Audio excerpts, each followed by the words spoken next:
The brothers in the Butchery are very confusing. However, I'm going to dig deeper into them so that hopefully you and I can both understand them better. Oh my god, are you okay? I'm in love with Jackson from hit Roblox game The Butchery. Jackson is a cocky little asshole who is incredibly egotistical and doesn't like it when he loses. He is also very childish and playful, but that's usually just a mask that he wears, as the real Jackson is very irritable and gets frustrated really easily, as you will soon see. This can be seen in the first chapter when we load into the cutscene. Jackson is yelling at William on asking why the meat is so tough. William explains to him that it's from the hitchhikers from last week. Later on in that same scene, William interrupts Jackson's little monologuing, and as this irritable little loser he throws his cleaver at his brother's face, missing it, probably just as an intimidation factor. But this shows that he is willing to hurt others to get his own way, even if it is his own family. In Chapter 2, when we are fighting his pet Pigothy, he comes over the intercom, welcoming us to a rodeo, which shows that playful side again. Although, as he does insult his own pet pig, he also insults us, calling us a nobody. In a now-deleted line, Jackson, after we killed Pigothy, would get upset and tell us that we cheated in an irritated tone. This was probably deleted because his fan base scares me. The next and last time we see him so far is in Chapter 3, after meeting up with Survivor, or Anthony. Just for simpler terms, I'm going to be addressing Survivor as Anthony. As we are following Anthony trying to get to the garden key, Jackson and William burst into their mother's room before Jackson's stinky ass starts bragging about how good of an idea Pigothy was, even though we just killed him. William, very irritated, tells Jackson that he didn't have to catch the pig, which Jackson just brushes off and changes his subject immediately, asking if William has found Anthony yet, while insulting him, who is right next to us. William immediately says no, he got away, before making eye contact with Anthony, signaling Jackson to swing down his cleaver, cutting off Anthony's hand. Anthony, panicking, runs off, and Jackson and William follow. This is the last time we see Jackson until probably Chapter 4. As you will soon find out, though, Jackson is not as straightforward as you think he is as a psychopathic murderer that has mommy and daddy issues because his mother should have left him in the trash can. Jackson has been actively manipulating his brother into thinking that he cannot write or read. He writes at least 2 notes, one of them being the one near the shotgun telling us to go take care of the horsey, and the other one being in their bedroom, which is Jackson talking about Mama and how he should hide how he can't read or write. He's being very manipulative towards William, although his fans would still back him up like he is an innocent little baby who can't do any wrong and will pamper him and treat him like a misunderstood person. Here is the note that I will gladly read out to you. Something's wrong. The Lord's plans seem to bring Mama back temporarily, but her body is too weak. Her face is sagging, more than usual, and her body is showing signs of rot. Vines are starting to grow out of her too. I hate seeing her in all this pain.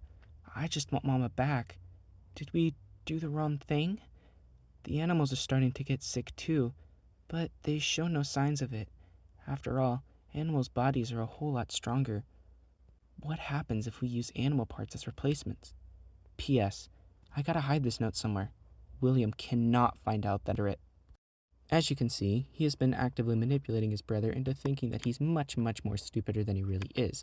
As far as William is aware, his brother can't read, can't write, probably can't even form a thought, which he might as well not be able to with that massive forehead. Although Jackson is the one responsible for finding the hearts, he's responsible for making the animals, and he is responsible for Anthony's death, and I am willing to fight anyone that thinks otherwise. In a now-deleted game mode, which was called Survival Mode, Jackson could come over the intercom as he sounds a lot more younger in this one, which I will now play the clip. Come on down to the Hillwalker Brothers Barbecue Blast in Butchery, where we get you prepared to host a barbecue for the whole family. All the equipment you need for a successful cookout this summer. Floor-arranged selection of juicy, delicious, high-quality meat. And from now until the 17th, get 20% off only on everything. Steaks, sausages, lamb, even delicious pork. Hear just what satisfied customers have to say. Well, gosh, you sure can't call me satisfied. Actually, you can call me Stan, but the pork in particular did have a bit of a strange aftertaste to it. I even found a hair sticking out of mine, but... I am 90% sure that the original concept was that the brothers were cannibalizing people and feeding them to other people, but I cannot confirm this, so do not take it as solid evidence. Rest in peace the gay sounding Goofy, though. Using an outside source, we know that Jackson and William are both mentally stunned as from their mother's death, so this could also explain Jackson's playful mood.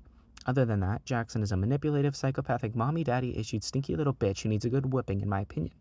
But he will never get that because his mother is dead, and that's probably the best, because if my child was Jackson, I would probably also want to die. Luckily with William, he's a lot more easier to understand than his stinky, ugly brother Jackson. In the intro scene, he gets irritated pretty easily. But if my brother was Jackson, I would also be very irritated really, really easily. Other than insulting us in a very, very childish way, I might add, he is the one that has to do the stuff around the house, as Jackson sets him up to reset puzzles, catch Pigothy, set up the jockey puzzle presumably, and also presumably put the cows where they are. He also was presumably the one that gave Anthony's hand to the jockey as another puzzle. You can find multiple notes written by William along with entry logs, which I will read in my beautiful, beautiful impression of him that might make you want to tear your ears out. February 16th. Mama has been really unwell the past couple of days. She says it's just a cold and she'll be well again once it warms up.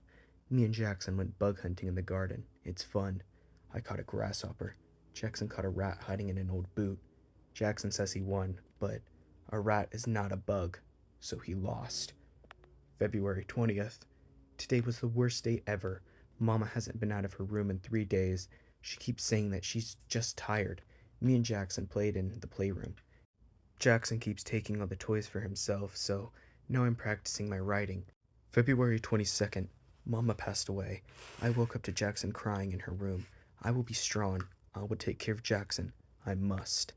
February 23rd. It stormed so heavily last night. When I woke up, I couldn't find Jackson, but then I heard him call my name from the garden. I went out to see what he was yelling about. He was holding something strange, a weird-looking plant shaped like a heart. I could hear it beating when I listened. Jackson ran off into the house. I followed him into Mama's bedroom. He was laying the heart on her chest. I yelled at him and tried to grab it. I tried so hard to take it, but it had wrapped its vines around her so tight I couldn't get it off. I yelled at Jackson. I was so angry, but then I heard Mama's voice. I looked over. Mama was okay. She was smiling. I still couldn't believe it. Today was the best day ever.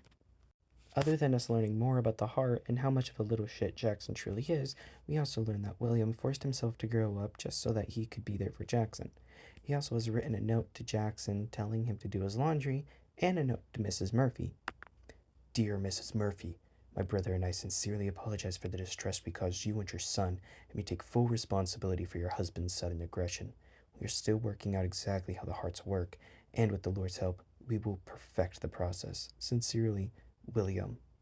If there's anyone in this game that you should feel bad for other than Anthony, it should be William, as he's been manipulated by his little brother for basically 90% of his life, and he has to take responsibility for every little thing that Jackson does too. In conclusion, William is mentally stunned and is not a big buff alpha daddy that will come to protect you and call you his princess kitten. In conclusion of both of the brothers, they are both freaks, psychopaths, and murderers. Yes, they are also mentally stunned adults that both reek of crap and are also thirsted over way too much. Bye.